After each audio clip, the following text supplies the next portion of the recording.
Туғандар, ассаламу алейкум. Сіздер менен Бұғат Кейжи каналы. Біз дүйнөнүн булумуштан көрүп жаткан мекендештер, чарбакерлер, фермерлер, амансыздарбы? Туғандар, біз бүгүн Ош шаарында Жалабат, Ош, Баткен Ала Тоо асыл тукум породасы боюнча конференция өтүп жатат. Ошол жерге иш-чарага келдик. Сиздерге толук чагылдырып беришке аракет кылабыз.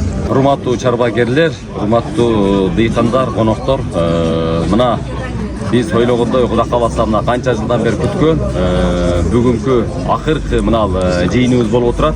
Мына өзүңүздөр көрүп, бүгүн 7-8 мамлекеттен келип, мына чоң жыйын кылып атабыз. Бүгүн акыркы конференцияны өткөзүп, ниет кылгандай, ушу ойлогондой бүт иш-чарага, бүт төгөрөктүн төрт бурчунан келип, бүгүн Кудай кааласа жакшы өткөзүп атабыз. Ушул жыйындар жакшылыктарга, ушу пародабыз узакка жашасын. Айтканыңыз келсин. Сизге да чоң рахмат.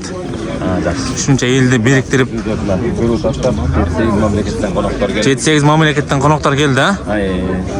Рахмат сизге дагы. Ушунча элди бириктирип жакшы иш-чара кылып атасыз. Элге, журтка пайдасы тие турган иш-чара болуп атат. Пайдасы тийген парода болсун, а? Айтканыңыз келсин. Толук биздин каналдан көрө аласыздар.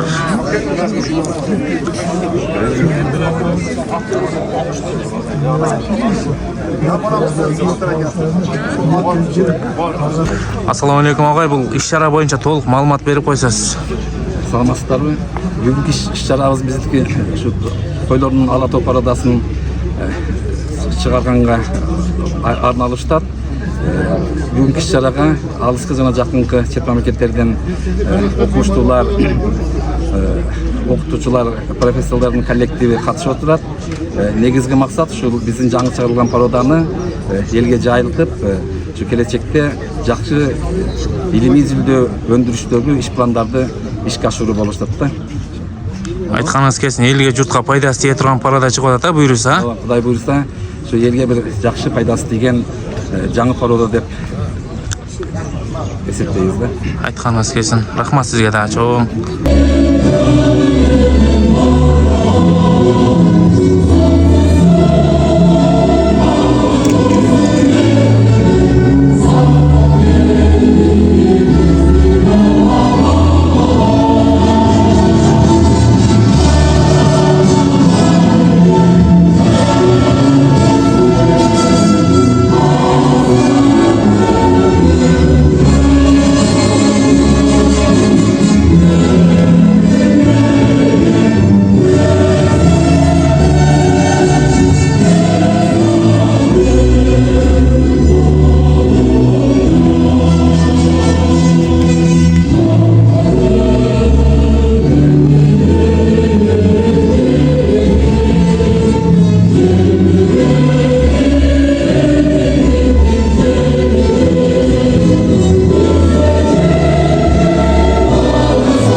Структурасын ачуу менен баштасак деп пландаштырдык эле. Кудай буйруса, азыр жарым сааттык бул жерде ушул иш-чара болот. Андан кийин биз ушул баардыгыбыз коллектив менен саат 11-де башкы корпустун чоң залында пленардык отурумун улантабыз. Андан кийин абеттен кийинкиси чарбага өтөбүз. Андан кийин коноктор үчүн мындай биздин достопримечательный жерлер деп коет, Сулайман тоого чыгабыз дегендей ушундай иш-чарабыз болот. Кыскача эмесем бүгүнкү негизги иш-чара билесиздер, кой чарбасы Кыргызстанда бул эң алдыңкы чарбалардын бири, мал чарбасынын ичинде. Себеби дегенде Кыргызстан кой чарбасы боюнча мурдагы союздардын ичинде 3-орунду ээлеп келген. birinchi o'rinda Rossiya bo'lsa, ikkinchi o'rinda Qozog'iston, uchinchi o'rinda Qirg'iziston bo'lgan. Alemi NATO shu masalaga deb qo'yib, o'sha orada turgan bo'lsa, Qirg'iziston birinchi o'rinda bo'lgan. Sebebi deganda 4 milyon xalqi bo'lib, 12 milyon so'yi bo'lganlikdan eng oldingi mamlakatlar biri bo'lib kelganda, hozirgi uchunda dunyoda 1 milliarddan oshiq qo'ylar bor. O'shalarning ichida Qirg'izistondagi hozir 6 milliondan oshiq qo'ylar o'stirilmoqda. O'shalarning qatorida bizning bugungi sizlar ko'rib olib turgan Janub Parodamizning chiqarilishi bo'yicha ish jarayoni boshlashga ruxsat beringizlar.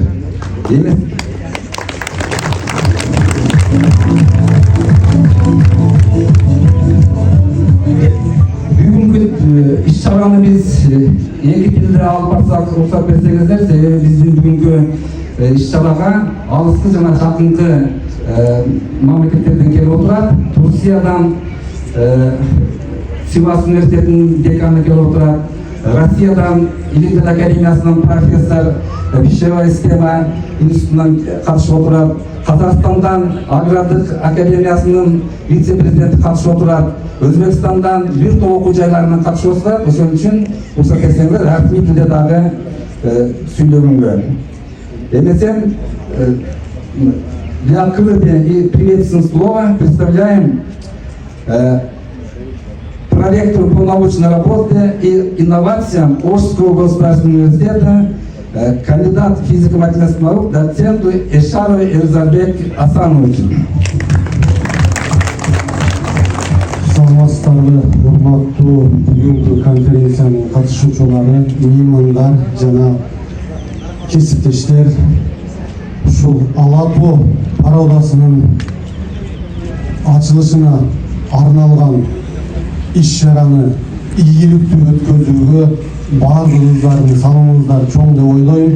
Ушул бүгүнкү өтө турган конференцияда жакшы ийгиликтүү илимий практикалык маселелер талкууланып, мындан дары башка Алатоо пародасынын келечекте Кыргызстандын айыл чарбасына мындайча айтканда дагы кошумча жаңы пародаларды ойлоп, изилдеп, илимий жактан далилдеп кошконго биздин ушул илимий чөйрөдөгү кесиптештерибиз дагы кадам таштайт деген ойдомун. Уважаемые участники конференции, коллеги, гости и друзья, рад приветствовать вас на международной научно-практической конференции «Актуальные проблемы развития породы АЭС Алатоо. Неосоциальное направление». Сегодня для нас особенный исторический день. Мы с вами стали свидетелями важного события в честь введения новой национальной породы АЭС Алатоо. Неосоциальное направление. Мы торжественно открываем скульптуру, которая станет символом нашей гордости, труда и научного достижения.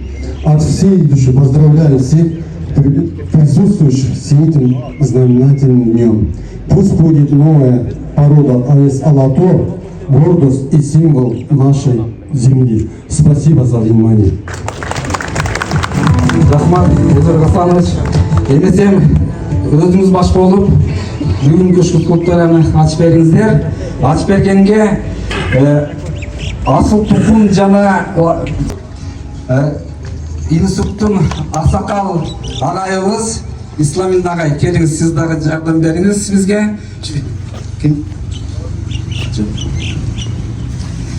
Демесем, баштай берелі, келіңіздер.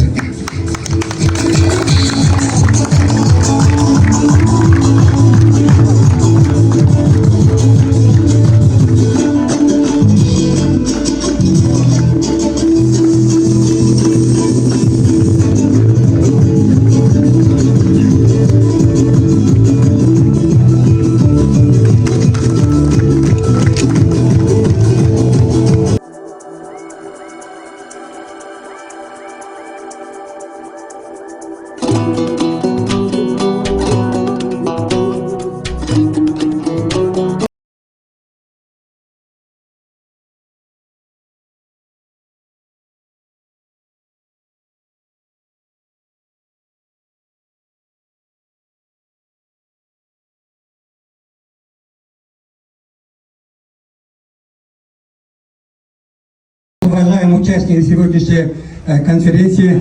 Добро пожаловать, уважаемые гости. Мы рады приветствовать вас в кыргызской земле. Спасибо, вы нашли время и дан уважение кыргызскому народу сегодня участвует в данном мероприятии. Мы очень благодарны и ценим ваше участие в данном мероприятии. Уважаемые участники семинара, заместитель председателя кабинета министров, министр водных ресурсов Бакыт Эргешевич Төрөбаев поблагодарил организаторов семинара за приглашение данного мероприятия и пожелал данную конференцию плодотворную, успешную работу. Как вы знаете, одной из задач Министерства сельского хозяйства – это продовольственная безопасность. Под руководством нашего министра Бакыта Эргешевича Төрөбаева Министерство сельского хозяйства обозначено 5 главных направлений. Одно из них направлений – это наука и знания.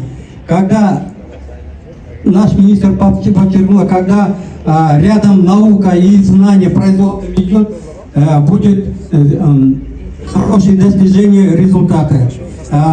Сегодняшнее мероприятие одни из таких совместных работ, которые мы видим.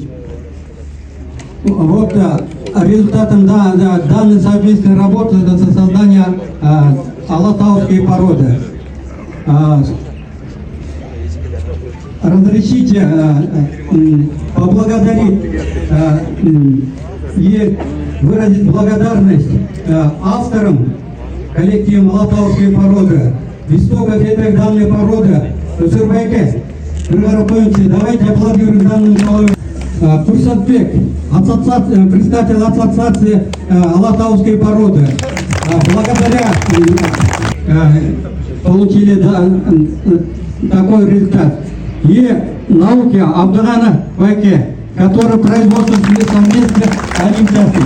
Давид Байке, благодаря его практической работе, вот этой породы мы имеем. Благодаря ваш неустанный труд, теперь в каждом фермерском хозяйстве именно южных регионов будет иметь такой прекрасную породу. Гордостью будет. Надеюсь, на этом не остановитесь, будете развивать эту породу. И ваши потомки, и вы будете гордиться, что сделали Кыргызстану такой большой и неустанный труд. И в конце своей речи разрешите прочитать приказ министерства, который подписан заместителем министра, первым заместителем министра водных ресурсов, сельского хозяйства и природной промышленности Кермалиевичем Жанёк Алкановичем. Разрешите прочитать. Издан приказ о признании утверждения новой породы овец алатов мясостального направления. Признать результат апробации кыргызской породы овец алатов, созданной в результате научно-исследовательской селекционной племенной работы в ряде фермеров и частных хозяйств. Утвердить генеалогические линии и структуры единицы стандарта породы овец алатов, утвердить согласно приложению. Утвердить список авторов породы овец алатов согласно приложению. Подпись Кермалиев Жанёк Алканович, первый заместитель Министерства водных ресурсов, сельского хозяйства и перерабатываемой промышленности. И, уважаемые участники данного конференции, еще раз от имени Министерства благодарю за ваш труд, за ваше участие и надеемся, данная конференция даст нам толчок для развития овцеводства. Это сегодня исторический день, исторический момент. Открывается в Кыргызстане новые листья, новые страницы овцеводства.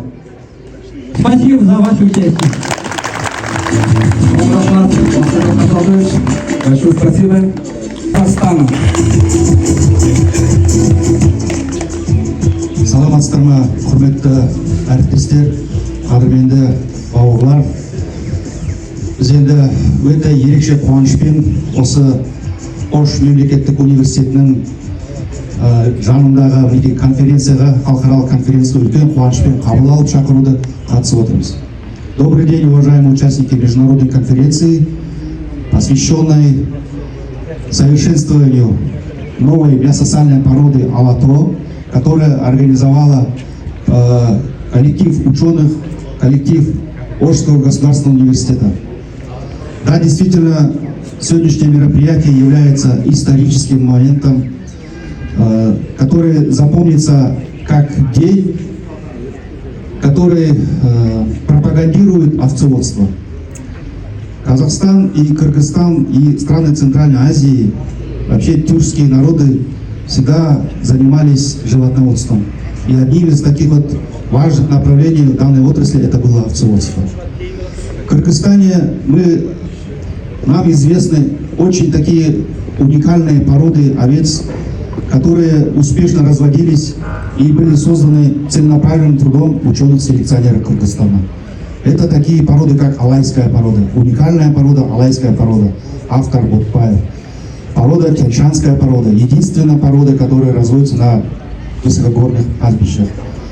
Кыргызская тонкорунная порода. Много других пород, которые успешно разводились в Кыргызстане.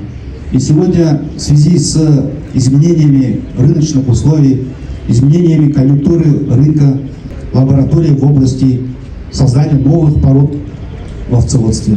Сегодня мы присутствуем на открытии скульптуры, памятника, можно сказать, породе, которая создавалась трудом нескольких поколений специалистов, ученых, чабанов, организаторов производства. Это порода Алато. Мы поздравляем всех животноводов, овцеводов, народ Кыргызстана с таким вот большим достижением. Бывают такие моменты, когда данная порода или же ученые создают породу, и он плоды своего труда, иногда бывают такие случаи, не доживает до такого счастливого дня. Я думаю, что при создании данной породы были такие патриоты, целеустремленные, такие ученые, которые шли к этому упорным трудом.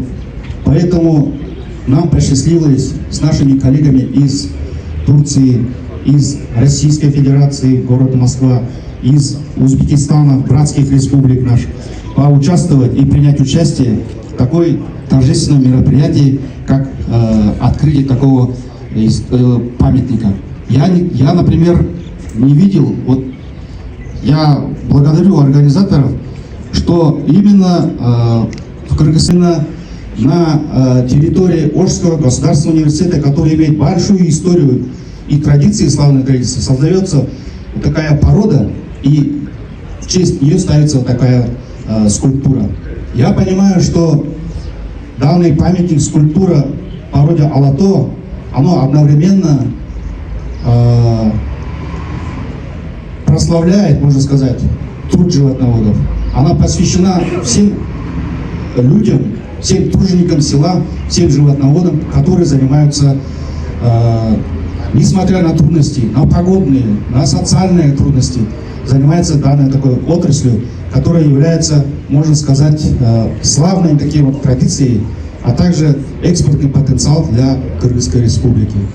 Я поздравляю всех авторов, которые заслуженно признаны как авторы. Поздравляю министерство с признанием такой вот уникальной породы. И эта порода будет, надеюсь, дальше развиваться, даст большой импульс для породообразовательного процесса стран Центральной Азии и за ее далекими пределами. Барлықтарыңызға үлкен рахмет. Конференциямыз жемісті нәтижелі болсын. Человек, который всю свою жизнь посвятил овцеводству. Уважаемые участники, выступающие, желающие очень много. Я думаю, что округляем. Дальше продолжим на пленарном заседании. Последнее приветственное слово дадим председателю Ассоциации по разведению породы овец Алато Садыбалдиеву Курсанбеку Камаралиевичу. Ассаламу алейкум, урматтуу агайын туугандар, урматтуу биздин 6-7 мамлекеттен келген коноктор, куш келипсиздер. Биздин Ош область, Ош шаарына үлкөн рахмат сиздерге. Урматтуу ассоциациянын төрагалары, мына биз бул көп жылдан бери күткөн мээнет, мына көп жылдан бери күткөн жаңы пародасын ушу түштүктө чыгарып алдык деп ойлойбуз. Мына өзүңүздөр бүгүн күбөсүздөр. Мен ушу сиздерге ыраазычылык айтам. Ушул өзүмүн анан ушу ассоциациянын Ош, Жалал Абад, Баткен 3 областынын атынан сиздерге үлкөн чоң рахмат айтабыз. Бул эми биздин пароданын өзгөчөлүгү азыр эми мактап кетпесек болбойт. Ысыкка чыдамдуу, сууга дагы чыдамдуу, жайытка жайыт менен 70-80% жайыттан тойталат. Bunun özgöçөлүктөрү ысык сууга аябай чыдамдуу парода. Биз ойлойбуз, бул ата бабабыздан калып келаткан жаңы кыргыз пародасына ушул жаңы пародалар менен чыгарып, ушу Кудай кааласа жаңы пароданы чыгардык. Сиздерге чоң рахмат. Келген кадамыңыздарга ыраазы болуңуздар. Биз Кудай кааласа сиздерди жакшы күтүп алышка аракет кылабыз. Рахмат чоң. Чоң рахмат. Сиздер менен урматтуу бүгүнкү эл аралык Ала Тоо пародасынын өстүрүүнүн көйгөйлөрү аттуу конференциянын катышуучулары бүгүнкү иш-чарага алыскы жана жакынкы мамлекеттерден келип катышып отурат. Турциянын Сивас университетинен, Россиянын Илимдер академиясынан, Казакстандын Илимдер академиясынан, ошондой эле Өзбекстандын бир топ жогорку окуу жайларынын өкүлдөрү катышып отурат. Абдумалик.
Misal üçün nın tolu kança, ulaşsızlık koyulagası, belolu kança, proteini kança, oşonu çağırganda bizden мүмкүнчүлүк бар. Мында экспресс анализатор абортулар bunu камсыз болгонго лаборатория. Изилдөө үчүн Ошмунун ветеринардык клиникасы 20 баш койду тандап алган. Алардын эң жашы 8 айлык болгон. Койлордун салмагы, дене түзүлүшү Расмий тилде дагы, себеби бизде башка тилдеги дагы катышуучулар бар. Эмесем бүгүнкү иш-чараны ачуу жана саламдашуу үчүн Ош мамлекеттик университетинин илим жана инновация боюнча проректору, физика-математика илимдеринин кандидаты, доцент Эшаров Эльзарбек Асановичке берсек. Слово представим проректору по научной работе и инновациям Ошского государственного университета, кандидат физико-математических наук, доцент Эшаров Эльзарбек Асановичу. Өлкөдөн келген меймандар, Ош мамлекеттик университетинин ректорунун атынан, ректораттын атынан, жеке өзүмдүн атынан кош келипсиздер демекчимин. Бүгүнкү өткөрүлүп жаткан конференция биздин Кыргызстандын тарыхында, анын ичинде Ош мамлекеттик университетинин ветеринардык клиникалык базасында тарыхый окуя болуп жатат. Алато породасы боюнча жана бизде бир саат мурда эле барып, Алато породасындагы бойдун структурасын ачылышын жасап келдик. Айта кетсек, кыскача жогоруда дагы биздин кесиптештер, адистер, фермерлерибиз кыскача мүнөздөмөлөрүн айтып кетти. Бул биздин Кыргызстандын шартында климаттык, ысыкка дагы, суукка дагы чыдамдуу тоолуу жайларда өз алдынча жана бир адисибиз айтып кетти, 80% талаадан өзү оттоп өз алдынча тамактанат десек дагы болот да, чөп таап жейт. Бул биздин Кыргызстан үчүн аябай жакшы результат көрсөткөн деп ойлоп кетем. Ушул породаны ойлоп тапкан, ушул породаны чыгарышкан биздин фермерлерге, илимкоз агайларыбызга, алдыганы айыл башында турган жана жаап эле адистерибизге чоң ыраазычылык айтабыз. Уважаемые участники конференции, дорогие гости из дальнего зарубежья и ближнего зарубежья, дорогие коллеги и друзья, разрешите от имени ректора, от имени ректората, от себя лично поприветствовать всех присутствующих и сказать добро пожаловать. Сегодня мы здесь собрались не просто обсудить итоги многолетней научной и практической работы. Мы чествуем результат коллективного труда, объединившего опыт, знания и преданность делу целое поколение ученых, специалистов и фермеров. Порода овец Алато – это не только селекционное достижение, это вклад в продовольственную безопасность, устойчивое развитие сельского хозяйства и в укрепление биологического потенциала нашей страны. Эта порода сочетает в себе отличную мясную продуктивность, ценные жировые качества и высокую адаптацию к климатическим условиям Кыргызстана. Введение этой породы – это результат. Саламатсыздарбы, бүгінгі конференцияның қатысушылары. Добрый вечер, уважаемые гости. Рады вас приветствовать в Кыргызской земле. И мы очень благодарны, я прежде как сказал, периодическом собрании, мы благодарны за ваше участие в данном конференции. Еще раз добро пожаловать в Кыргызстан. Спасибо за ваше участие в данном семинаре. Если позволите, я буду на кыргызском языке теперь приветствовать.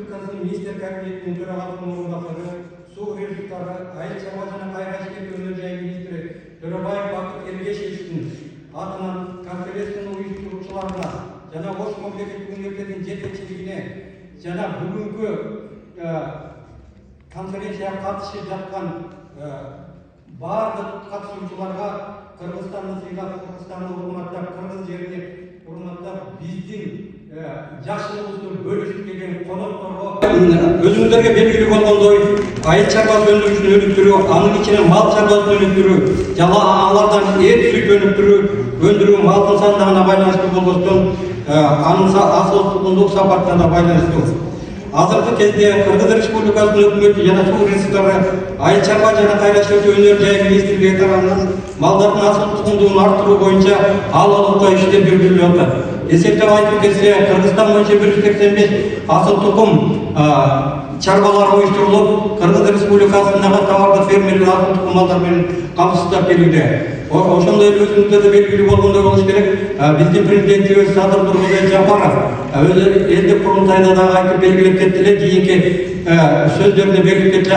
Бул быйылдан баштап асыл тукум малды кармоого өтүшүбүздү өзгөчө белгилеп, ошол боюнча тапшырма берди эле. Биздин министрибиз да бул тапшырманы колго алып, колдоду. Быйылкы жылдан баштап Кыргыз Республикасынын асыл тукум чарбасы кармаган чарбаларга өтө жакшы көңүл бөлүнүп атат.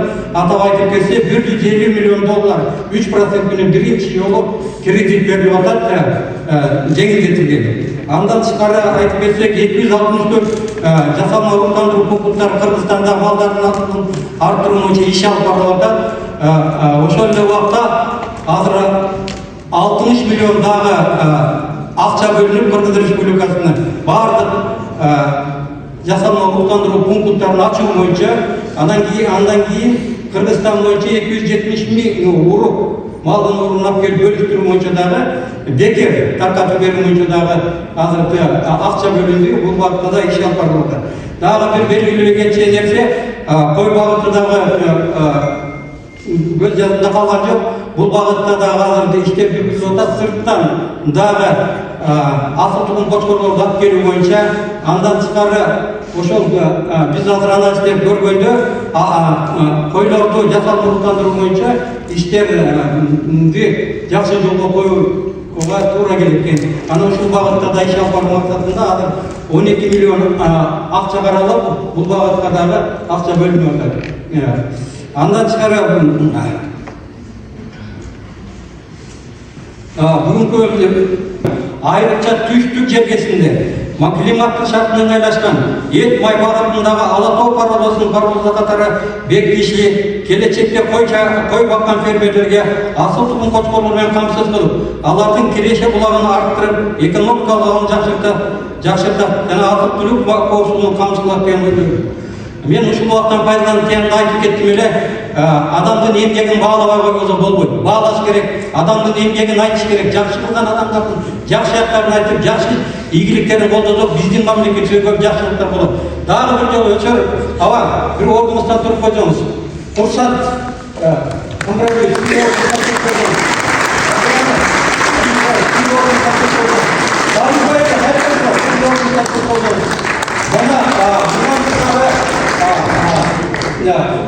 бул жерде тарбекет туруңуз. Бул жердеги авторлорго дагы сиздерге өз алдына калтырып ойлоп, баардыгына бир рахмат айтып, кол жаап коюп.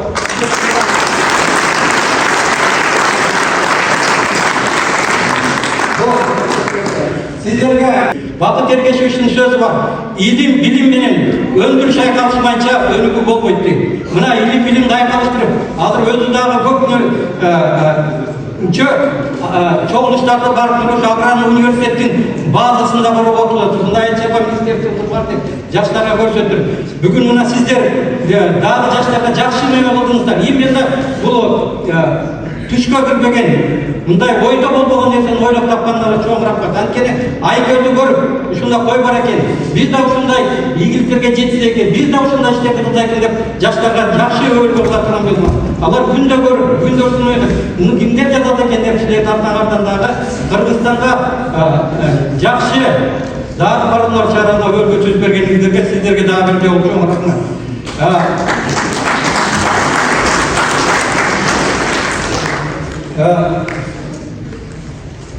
Бул жолу жаңы ачылган тарык болот.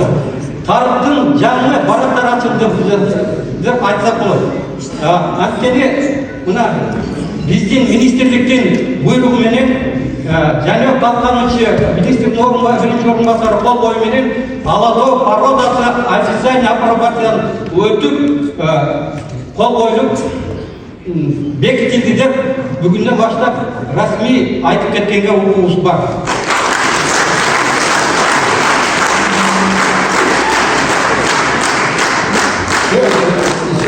Sözümün hakkında birinci en azından elime konferansiyanın işine ilgili kalan ya da geliştiriyor. Komşunun talep etmek için sırttan gelen yollar sizler programlarında биздин жакшы жагын чыгарып, Кыргызстанда мынча адам эле болгон экен. Анын ичинде түштүк жергесинде парода чыккан экен, биринчи жолдун парода чыгат деп айтып, колдон келген мына мартаны биз барып келдик. Кыргызстан оттар, өлүп оттур деп айтып, биздин жакшылыгыбызды дагы бөлүшүп койсоңор сиздерден суранып кетебиз. İşinizde iyi bir olsun. Yaxşı ama razı olun gerekse üye razı değil. Yaxşı bir yerden, yaxşı oy getirmeye gelip, bizi yaxşı olsun bakan kendisinde görüştü orada. Çok конференцияның қатысушылары, здравствуйте, дорогие наши гости. Я смотрю, здесь сидят наши гости из соседних стран. Вас приветствую в нашей Волжской области.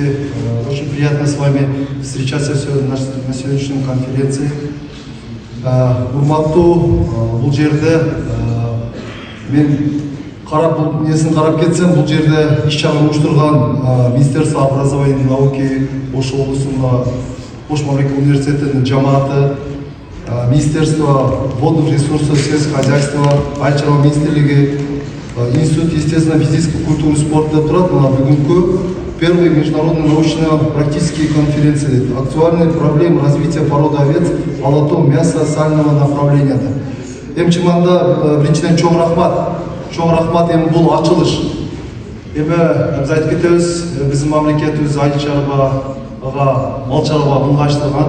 Бүгінгі күнде мына біз айтып отқан алатау породасының бүгінгі күнде қойларының мүмкінді сол пайда болушу, бұл енді жөнөкөйдөн емес, жөн жерден емес, айтқанда сол артынан иштегендерге чоң ыраазычылык. Эми бүгүнкү күндө силерди биздин Ош облусубуздун жетекчи губернаторубуз Жантай Мыржатовичтин атынан эми ал киши бул жерде мына фермерлер отурат, ар дайым ушу фермерлер, асыл тукум чарбасы фермерлери, бар фермерлер ар дайым жолугушуп, өзү кызыктар ал киши. Ар дайым ушу жолугушуп, кандай жаңылыктар мына бүгүн бир чоң жаңылык. Мындай жаңылыктар биздин мамлекетибизде көп болуш керек. Эмне дегенде эт багытында, сүт багытында биз көп мына Россиядан, башка мамлекеттерден мал койлорду алып келип атабыз. Биз ошону мына бүгүнкүдөй алатау породасынын ошол койлор, малдарды биз өзүбүз чыгарып башташыбыз керек, мындай айтканда. Эми мурункудай мал чарба бизде мамлекетте эле азыр элдин колунда болуп калды. Эми канчалык жемибиз, эмгегибиз кете берет экен, анын мындай айтканда адат-жасы жакшы болбой келген. Мына бүгүнкү күндө жумуш жүрө баштады. Эми мына асыл тукум чарбасындагыларга айтканда мамлекет тарабынан мен ойлойм жакшы эле жардам берип келип атат. Мына жер ажыраштырып, башка бүт силер айткан нерселерде болгон мамлекет тарабынан жардам болуп атат. Эми аракет силерден дагы мына Кудай буйрушугу жакшы эле болуп атат. Анан бул жерде отурган келгендерге дагы мен баарыңыздарга ошо айтып кетет элем. Эми бүгүнкү күндө кайра эле биз ошол багытта бир катуу жумуш дагы аткарышыбыз керек. Көрүп калганда алыска жайып эчкimiz баргыбыз келбейт. Бүгүнкү күндө ошолордагы баардыгын жайлаштырыш керек. Эми эл көбөйүп атат, эл көбөйгөндөн кийин мал чарба көбөйүп атат. Мына союз мезгилинде мал фермалар бар эле, алар жок. Азыр элдин колунда андан көбөйүп кетти азыр. Ошону биз баарын жайлаштырыш керек да. Ошондо мен ойлойм баардыгы бүгүнкү күндө мүмкүнчүлүк бар. Эми ушундай иште жарыткандарга мына бүгүнкү конференция өткөн үчүн Ош мамлекеттик университетинин жамаатына чоң ыраазычылык билдиребиз. Мен ойлойм ушул жерден бүгүн келгенде эми биз мындай ыраазычылык билдирип атабыз, бирок биз деле суроо беребиз, көрүп отурабыз. Кандай ушу чыгарган породалардан пайдасы. Мына бүгүн алатоодон эт багытында деп атат, жүн багытында деп атат. Бүт ошол бир пайдалуу жагын айтып атат да. Анан биз деле келип суроолорубуз бар. Эми ушуларда мына ветеринар отурат, ушулар ооруга кандай туруктуулук берет. Эми кой билесиңер, баарыбыз билебиз да, кой бул өтө назик жаныбар, мындай билбей эле жыгылып калат. Ошон үчүн кандай ошол жактарына баардыгын мен ойлойм, ошол жакта жакшы жактарын көрсөтүлөт, ошол жакшы жактарынан кайра дагы бир суроолор болсо, башка болсо, биз азыр эмне кылганда конференция болгондо биз эми көбүрөөк эми силер буну специалисттер айтып берет, биз өзүбүз керектүү суроолорду беребиз деп ойлойбуз. Иш-чараңызга чоң рахмат, жакшы болсун, баарыңыздарга ийгилик, баарыңызга ден соолук. Рахмат баарыңыздарга. Эл аралык илимий практикалык конференциянын катышуучулары, урматтуу Ош мамлекеттик университетинин профессордук окутуучулук жамааты, урматтуу биздин алыстан келген окумуштуу конокторубуз ошондой эле Ош мамлекеттик университетинин ушул актуалдуу иш-чараны уюштуруп жаткан уюштуруучулары. Баарыңыздарды Ош шаарынын мэри Токторбаев Жеңишбек Шермаматовичтин жана жеке өзүмдүн атымдан актуалдуу долбоордун ишке ийгиликтүү ашышы менен чын жүрөктөн куттуктап кетүүгө уруксат этесиздер. Кыргыз Республикасынын социалдык экономикалык жактан алдыга өнүктүрүүдө айыл чарба багытында алдыга коюлган эң чоң приоритеттүү багыттардын бири бул айыл чарбасындагы элди бабунун, элге бир жакшы жыйынтыктарды берүүнүн, элдин жашоо сапатын көтөрүүдө жардам бере турган пландар коюлган эле. Мына ошонун бирөөсү эт май багытындагы ала тоо породасын ийгиликтүү баштап биз сыйлаган ушу Ош мамлекеттик университетинин биология факультетиндеги окутуучубуз айыл чарба илимдеринин доктору профессор Урматтуу Абдыганы Халмырзаевич баштаган ушул илимий топту учурдан пайдаланып бул долбоордун ийгиликтүү апробация болушу менен, ийгиликтүү ишке ашышы менен дагы бир жолу куттуктап жана ыраазычылык билдирип кетет элек. Азыр ушул залда дагы отурат, айыл чарба багытында эмгектенип жаткан, ушул изилдөө ишине ар тараптан көмөк көрсөткөн окумуштууларыбыз, ушул биздин фермерлерибиз, ошондой эле эл аралык деңгээлдеги биздин окумуштууларыбыз дагы отурат. Жөн эле кагаз жүзүндө калып, отчеттору да кагаз жүзүндө калып кетпестен, чынында ушул долбоордун ишке ашышы баарыбызды чын жүрөктөн сүйүндүрүп отурат да. Учурдан пайдаланып мен дагы бир жолу айтып кетет элем, эгерде ушундай долбоорлор Ош шаарында ишке ашырганга биздин алыбыз жете турганы, мына чынындагы Кыргызстан боюнча билимдин флагманы болгон Ош мамлекеттик университетинин эң күчтүү профессордук окутуучулук жамааты чында билимий жактан жардам берип киришсе, чындап эле биз мамлекетибизди алдыга өнүктүрө алат экенибизди көрсөттүк да. Мен ойлойм, бүгүнкү илимий практикалык конференция аябай мыкты аянтчаны түзүп бере алат. Ушул гистар точколору менен кыргыз койлорун аргындаштыруудан чындап эле биздин оор, тоолуу, бийик, аба ырайы оор Кыргызстандын географиялык шартында эң ыңгайлуу болгон, ошол жердеги тоюттарды жегенге ыңгайлуу болгон, ошол жерде бир алыскы чакырымдарга бара турган ыңгайлуу болгон койлорду жакшы породасын чыгарып берип атасыздар.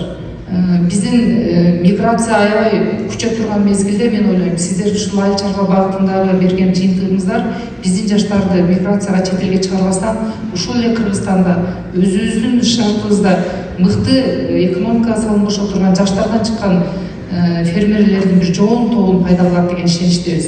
Дагы бир жолу ыраазычылык билдирип кетип отурсуздар.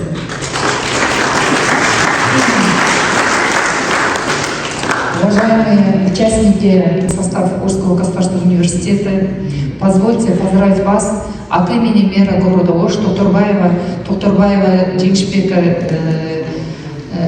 Шермаматовича, от себя лично, с проведением первого международного научно-практического конференции в городе Ош и за успешным проведением, успешной апробацией данного проекта.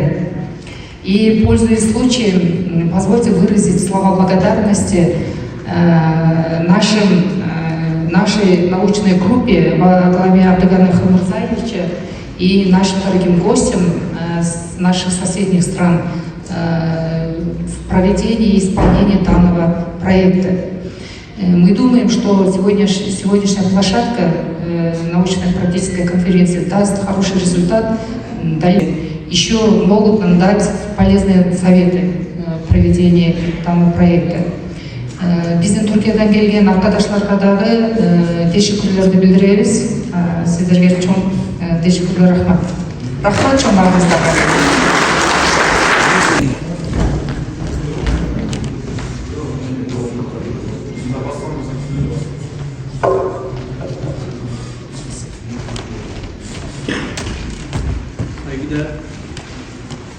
Saygıdeğer Vali Yardımcım, değerli Belediye Başkan Yardımcım, çok değerli bilim adamlarımız ve hayvan yetiştiriciliği yapan değerli çiftçilerimiz. Hepiniz Alatova Koyunu'nun 1. kongresine hoş geldiniz. Глубоко уважаемый заместитель губернатора, уважаемые гости, уважаемые профессора и также уважаемые фермеры, добро пожаловать на нашу международную конференцию. Öncelikle şunu söylemek istiyorum. Yapılan işin arkasında çok büyük bir emek var. Sadece gittik bir heykel açılışı yaptık veya burada birkaç sunu yaptık da olmuyor. Gerçekten çok ciddi bir emek var, onu görüyorum. Ve bu işe emek veren bütün hocalara, başta Abdülgani hocamıza ve değerli çiftçilerimize teşekkür ediyorum. Во-первых, хочу сказать, что здесь, хотя мы вот сейчас были на открытии, да, памятника, и здесь вот мы участвуем на конференции, презентуем наши свои презентации, за этой работой стоит очень большая работа всех участников этого проекта. Во-первых, хочу вот выразить благодарность председателю, да, как бы руководителю Абдулгану Халмурзаевичу и нашим уважаемым фермерам.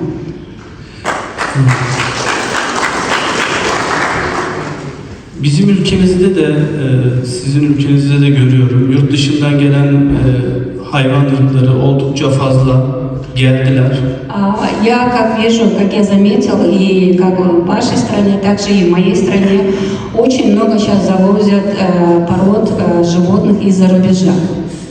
İle de Fransızlar, Merinoslar, ondan sonra Romano koyun ırkları, Вот порода Романа, Меринос из Франции, Alman Karabaş koyunu, из Германии. bunlar geldiler ama şimdi hiçbiri yok. Но сейчас в данное время их как бы и нету. Yine ülkemiz kaldı kendi koyunlarımıza. И как бы каждая страна осталась со своими животными, со своими овцами. Çünkü ne solunum sistemleri ne de parazitlere karşı hiçbirisi dayanamadı. Потому что вот эти привозные породы, они бы как бы были более чувствительны, да, к инфекциям, к местному климату и другим факторам заболеваний. Bunun sonrasında bizim Tarım Bakanlığımız bir karar aldı. Kendi koyun ırklarımızı ıslah etmeyi amaçladı. И вот наш министр по сельскохозяйственным наукам, они приняли решение, что мы будем развивать свои местные породы. Burada da Gisar koyun ırkını biliyordum ben, Kırgızistan'a özgü olan. И я вот знал в Кыргызстане породу гисар. Onun melezlemesiyle elde edilen bu Alatoğ koyun ırkının çok başarılı bir ırk olduğunu görüyorum. И как я вижу, вот скрещиванием, да, новая порода Алатау, она как бы более продуктивная, вижу, что она более эффективная. Çok fazla zamanınızı almayacağım. Bu işe emeği olan herkese çok teşekkür ediyorum kendi adıma. Beni de bu kongreye davet ettiğiniz için, çağırdığınız için çok teşekkür ederim. Хочу поблагодарить за приглашение на эту первую международную конференцию. И еще раз выражаю благодарность всем участникам этого, всем участникам для создания, которые участвовали в создании новой породы Алатау. Teşekkür ederim. Спасибо большое. Федерального научного центра всех систем именно Горбатова, Российской академии наук Ребезова Максиму Борисовичу. Уважаемый председатель, уважаемые члены Организационного комитета конференции, участники конференции, приглашенные гости, студенты, я благодарен присутствовать на открытии первой международной конференции, посвященной новой породе овец в Республике Кыргызстан. Я представляю Федеральный научный центр пищевой системы имени академика Горбатова. Наш центр продолжает славные традиции Всесоюзного научно-исследовательского института мясной промышленности, где самая главная цель – это разработка условий сопровождения от пастбища до прилавка продукции животного происхождения. Мы рады, что в Республике Кыргызстан продолжается плодотворная работа в племенном деле. Ведь это прежде всего решение продовольственной безопасности Республики Кыргызстан и стран Таможенного союза. Мы должны понимать, что присутствующим здоровья и, конечно же, научной продуктивности. С праздником вас, с открытием конференции. Удачи вам! Да? Но, возможно, подумать надо о развитии как факультета или высшей школы агробиотехнологий и ветеринарной медицины. Подумайте об этом. А мы вместе поможем это реализовать. Спасибо.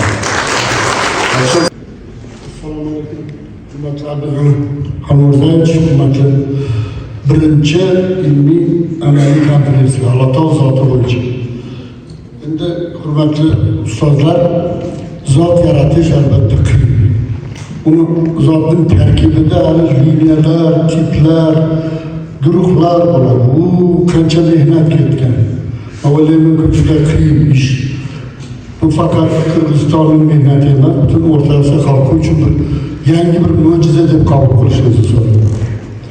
Çünkü bu kişinin mehnatini biz bilamiz, Xalmurzayevichni, Abdurahim Xalmurzayevichni va qolaversa, endi bilamiz, bu bitta ilm bilan emas, bu amaliyot bilan chambarchas bog'liq narsa. Hurmatli mana fermerlarimiz shu narsani birgalikda ilm bilan birgalikda olib borishi natijasida bu narsa yaratildi deb hisoblanadi. Yana bir narsa, mana shu O'sh davlat universitetining rektori shu narsaga sharoit yaratib bergani uchun albatta rektorimizga, O'sh davlat rektorimizga minnatdorchilik bildiramiz. Hammangizga mana shu birinchi ilmiy amaliy konferensiya shu zot bo'yicha Qirg'izistonning yangi Alatoq qo'y zotini yaratgan birinchi ilmiy kengashda ishtirok etganlaringiz uchun sizlarga minnatdorchilik bildiraman. Men o'ylaymanki, bu kelajakda bu zotni yanada takomillashtirib, yangi tiplar yaratiladi, yangi yana undan boshqa zot chiqadi. Men bu ishlarda hurmatli ustozimiz Abdurahim Xalmurzayevichga katta muvaffaqiyatlar tilayman. Qolaversa, hurmatli ustozlar, bizning rektorimiz Toshkent davlat agrar universitetining rektori Narzullo Naimovich Allohning bitta arzimas sovg'asi bor va salomi bor. Sizlarga mana shu rektorimizga, O'sh davlat universiteti rektoriga chuqur salomlar bilan bitta ozgina sovg'asi bor edi, shuni qabul qilishlarini so'rayman.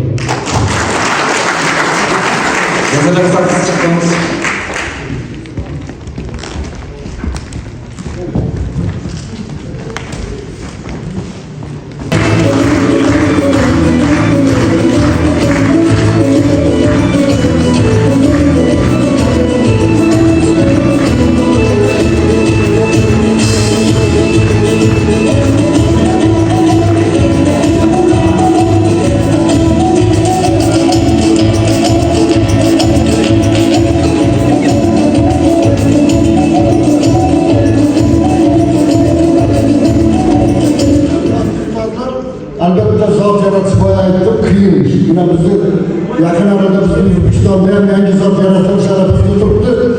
Buni mehnatini biz bilamiz, ko'ribman, shu ustozim bu mehnat qilyapti, shu mehnatni Xalmurzayevichdan ko'rdim. Shuning uchun unga ham arzimas sovg'amiz bor edi.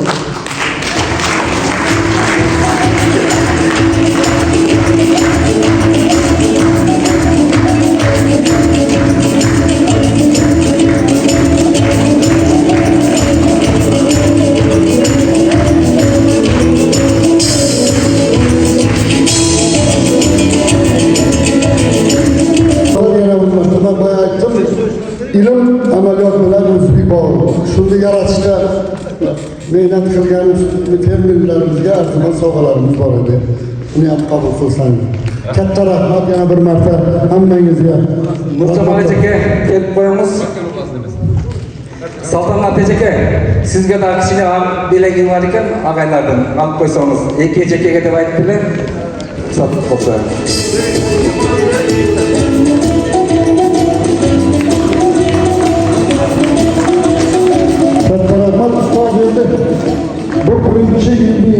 Қатысушылары, здравствуйте, уважаемые участники конференции, гости, приглашенные гости, уважаемые. Жалпы Ош мамлекеттик университетинде жетекчилик колдоп, Ош мамлекеттик университетинин ички гранттары аркылуу каржыланган долбоорду биздин профессорубуз Абдурахим Xalmurzayeviç жалпы ушул мал чарбасынын өнүктүрүүдөгү инновациялык ишмердүүлүгүн өнүктүрүүдөгү багытында долбоор аткарып, ошо долбоордон алынган жыйынтыктары бүгүнкү күндө ушул Ош мамлекеттик университетинин рейтингин көтөрүүгө салымы болуп жатат. Жана апробация болушу бул ушул жалпы аймактын өнүгүшүнө кошкон салымы болот. Жалпы ушул өлкөбүздүн айыл чарбасын өнүктүрүүгө кошкон салымы болот деп эсептейбиз. Бүгүнкү конференциянын жүрүшүндө экинчи бөлүгүндө ушул илимий изилдөөлөрдүн жыйынтыгындагы алынган мыкты баяндамалар жасалат. Жалпы ушул эл аралык илимий конференцияга катышып жаткан коноктор алыстан келген жана катышуучуларга дагы бир жолу илим жана инновация бөлүмү Ош мамлекеттик университетинин жамаатынын атынан дагы бир жолу ыраазычылык билдиребиз. Жүрүшүнө ийгиликтерди каалайбыз. Нуржамал Республики и заведует кафедрой Самаркандском университете, Государственном университете ветеринарной медицины, животноводства и биотехнологии. Здравствуйте, уважаемые участники конференции, уважаемые преподаватели, профессоры, уважаемые студенты и уважаемые фермеры. Саламатсыздармы, урматтуу эл аралык конференция катнашчылары, бүгүнкү тадбир менен барчаларыңызды куттуктайбыз. İşlerimizge, жұмыстарыңызга ийгиликтер болсун. Mana shunday ел аралык конференцияларды өткөрүштө доим силерге күч-кубат tileymiz. Yana bir bora assalomu alaykum hurmatli bugungi konferensiya qatnashchilari, hurmatli ustozlar, hurmatli demak rektorimiz safarda ekanlar, Xudoyberdek Aparovich, hurmatli Abdug'ani Xolmurzayevich, sizlarga katta rahmat aytamiz. Qolaversa universitetimiz rektori Xudoynazar Beknazarovich nomidan, qolaversa malaka oshirish institutimizda direktori professor Ravshan Fidoyevich Davlatlar nomidan katta qizg'in salomlarni sizlarga yetkazib qolamiz. Albatta bu ikki universitet o'rtasida bir necha yillardan beri xalqaro hamkorlik, el aralıq aloqalar, konferensiyalar o'tkazilib kelinyapti. Abdug'ani Xolmurzayevichning bevosita o'zlarining tashabbuslari bilan mana keyingi o'quv yilidan boshlab qo'shma ta'lim dasturini amalga oshirishni rejalashtirganmiz. Dogovorlar imzolangan. Alloh bersa Abdug'ani Xolmurzayevich kelayotgan o'quv yilidan boshlab mana shu veterinariya meditsinasi yo'nalishi bo'yicha demak qo'shma ta'lim dasturini yo'lga qo'yamiz. 2 yil O'sh davlat universitetida o'qiydi, 3 yil bizning universitetda o'qiydi. 2 diplom bilan studentlarimiz bitirib chiqadi. Bugungi konferensiya bilan yana bir bor barchalaringizni muborakbod etamiz. İşlaringizga omadlar tilaymiz, muvaffaqiyatlar tilaymiz. Mana shunday hamkorliklar, el aralıq konferensiyalar, xalqaro konferensiyalar ko'p bo'laversin. Endi sizlardan uzr so'ragan holda biz Samarqand davlat veterinariya meditsinasi chorvachilik va biotexnologiya universiteti jamoasi tashrif buyurganmiz. Universitetimizda rektorining kichkinagina simvolik podarkalari bor. Agar ruxsat bersangiz shuni topshirsa. Baxtiyat ko'rish marhamat keling. Alhamdulillah keling.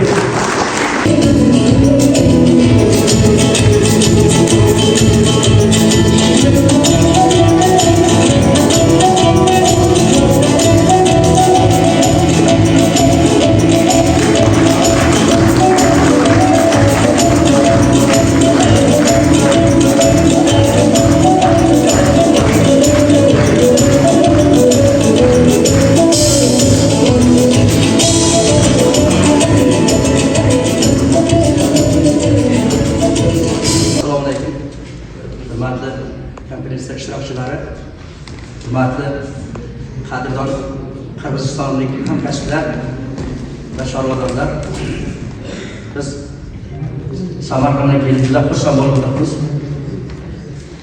Chunki sizlar tushunib turibsizlar bizni. Obstanovka juda ham normal emas joyda, mehmondo'stlik zo'r, sharoit yaxshi, bemalol gaplashishimiz mumkin. Уважаемые участники конференции, в первую очередь разрешите мне выразить глубокую благодарность уважаемому профессору Абдуг'ани Xolmurzayevичу за приглашение. Спасибо вам, что дало возможность нам познакомиться с нашими коллегами из России, из Турции, из Казахстана, из разных регионов Узбекистана, из Ташкента и из других стран мира. За это вам очень большое спасибо. Теперь тема сегодняшней конференции. Тема у нас в Киргизстане создана новая порода. Порода Алатау. Конечно, которые перед мною высказали мнение, ученые, я полностью присоединяюсь к этим мнениям, что разработка породы, создание породы — это не игра, не простая вещь. Это длительный процесс, чтобы это результат кропотливого и длительного труда. Вот это все животноводы, все ученые понимают. А исходя из этого, исходя из создания новой породы, теперь нам надо выяснить перед учеными и перед животноводами, перед руководством, какие задачи стоят теперь, чтобы сохранить вот эту новую породу. Я могу здесь предложить.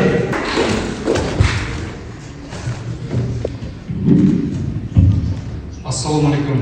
Саламатсыздар, құрметті әріптестер, құрметті бірінші халықаралық конференцияға жиналған қонақтар.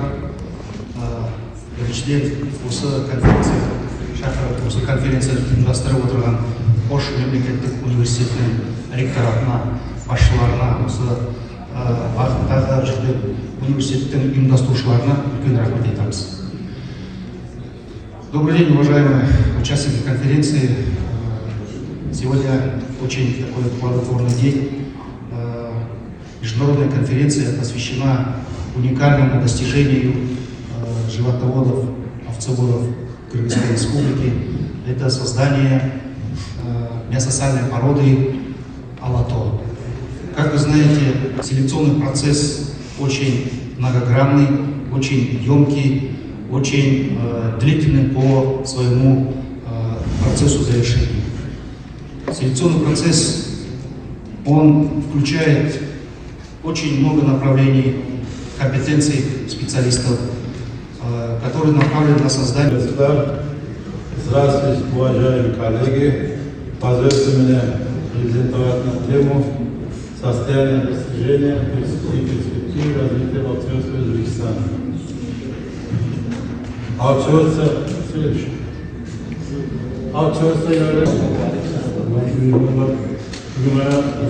haqiqatdan oqaraganda ajoyib tantana desa bo'laveradi. Ajoyib ishni ustida turibmiz. Mana shu qo'ychilik sohasida, qo'ychilik yo'nalishi bo'yicha yangi bir zotni tarixini, yangi bir zotni kelib chiqish tarixini, bu yerda qilingan mehnatlarni, qilingan samarali ishlarni guvohi bo'lib turibmiz. Albatta endi bu Markaziy Osiyo respublikalarini chorvachilik yo'nalishlarini rivojlantirish uchun katta bugun qo'yilgan qadam deb o'ylayman. Bu yerda albatta Qirg'iz xalqini, Qirg'iz fermer xo'jaliklarini, albatta Osh davlat universitetini bir qator olimlarni hissasi ularga boshchilik qilgan albatta hammaga sizga juda Есеңгінің күміші өлкөсүндөгү фермерлер өзменен, окумуштуулар өзменен болгон баардык иш аракеттерибиз күчөйт деген ойдомун.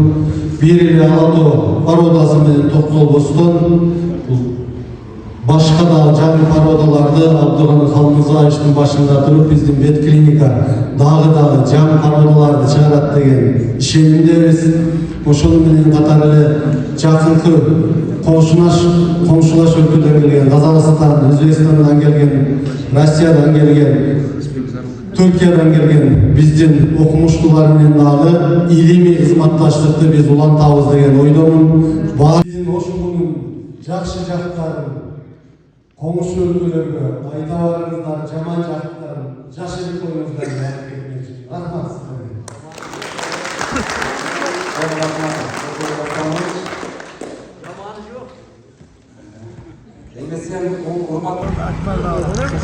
Konferensiyadan çıktık buyursa. Alatoy paradası boyunca Özbekistan, Kazakistan, Türkiye, Rusya dağı 8 mamlaket eken.